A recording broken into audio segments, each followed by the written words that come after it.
Bonsoir à tous et bienvenue dans notre édition régionale. Voici nos titres. Une nouvelle attaque de baigneurs au Gosier. Un homme a été blessé alors qu'il se baignait, tandis des habitants de Petit-Bourg qui étaient tués dans des échauffourées avec les gendarmes.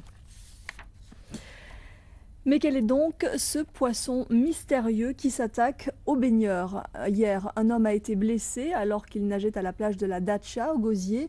Un jeune garçon avait vécu la même mésaventure il y a un an sur cette même plage. À l'époque, on évoquait une morsure de barracuda. Et cette fois encore, ça pourrait être le cas. Un incident qui suscite pas mal d'interrogations à Gosier où se sont rendus Sophie Vingada-Salon et Jean-Marie Mavounsi. Et je vous le disais, notre invité est Philippe Godoc, le directeur de l'Aquarium. Bonsoir. Merci d'être avec nous. Alors, aucune certitude aujourd'hui sur le responsable de cette morsure. Penchez-vous toutefois pour la thèse du barracuda? Oui, on sait. Expliquez justement la présence de barracuda dans une zone aussi fréquentée que la plage du Gosier, la Dacha. Il y a des baigneurs, il y a toutes sortes d'activités nautiques, scooters des mers, bateaux, pêche. Le barracuda n'est pas un poisson timide. Donc juste quelques recommandations. Prudence, pas de bijoux, et tout devrait bien se passer en principe. Jusqu'à ce qu'on ait capturé cet animal. Merci beaucoup Philippe Godoc d'être venu sur ce plateau. Merci. La semaine de la sécurité routière se poursuit, vous le savez, ça s'est traduit aujourd'hui par une action de sensibilisation. Ta sécurité nous intéresse, c'était au centre de formation des apprentis au Rézé. Au programme, plusieurs ateliers pratiques pour montrer aux élèves l'importance des équipements de sécurité en voiture et surtout à deux roues. Le moment fort aujourd'hui était la rencontre avec un jeune paraplégique victime d'un accident. Le reportage de Sophie Pointer et de Michael Bastide. En bref, notez cette légère augmentation du prix du carburant à compter de ce soir minuit. Elle concerne le super samplon qui passe de 1,33 € au lieu de 1,32 €, soit 1 centime de hausse. Le prix du gazole, lui, reste inchangé à 1,17 € le litre. Et puis le président du Conseil général, Jacques Gillot, déplore cette nouvelle hausse. Il indique que les Guadeloupéens demeurent, je cite, dans l'attente d'une véritable réforme définissant un système d'administration des prix transparent, équilibré. Et puis toujours en bref, cette chute non négligeable du PIB de la Guadeloupe, moins 4,8% selon les dernières estimations de l'INSEE, un repli économique sans précédent selon l'Institut 2009 qui a été frappé par la crise financière et économique mondiale ainsi que le conflit social du début d'année. Ces éléments semblent avoir enfoncé l'économie guadeloupéenne dans une profonde récession. À l'Assemblée nationale, la députée maire de Dé, Jeannie Marc, a interpellé la ministre de l'Outre-mer sur la politique du gouvernement en Outre-mer et notamment sur la réduction des crédits de développement. Je propose d'écouter l'intervention de Jeannie Marc. Elle est suivie de la réponse de Marie-Luce Panchard.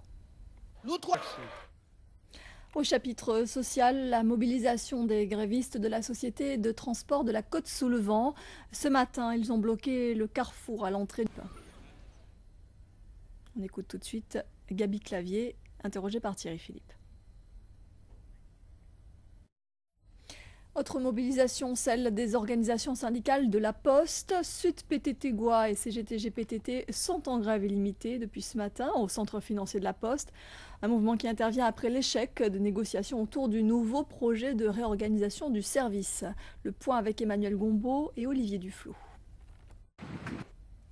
Et la rencontre entre les deux parties n'a pas permis de trouver d'accord. Syndicats et direction doivent se retrouver demain pour de nouvelles négociations. En bref, la justice rendra sa décision le 15 décembre prochain dans l'affaire Louis-Constant Fleming contre la SEM-Samar.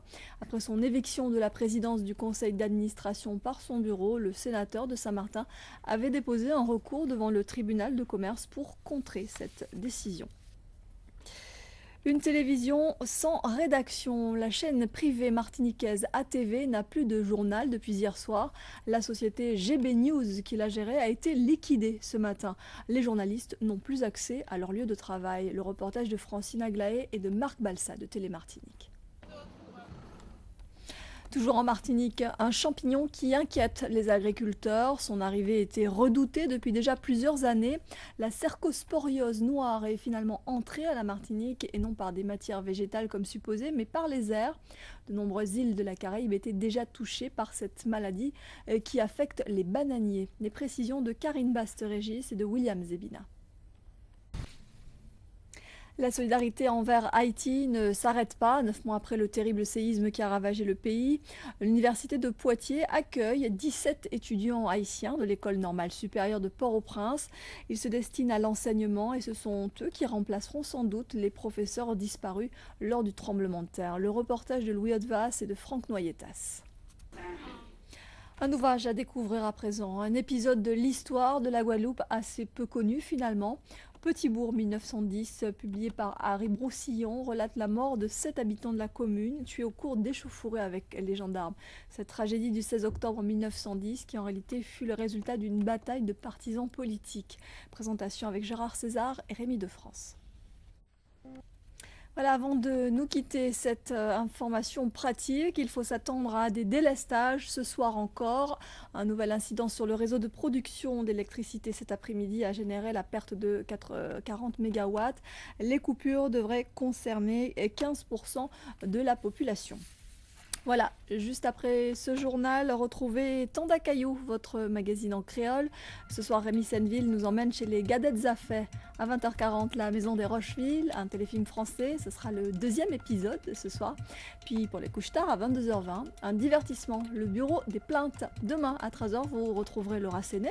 Et puis nous, on se retrouve dès 19h30. Je vous souhaite de passer une très belle soirée sur Télé Guadeloupe.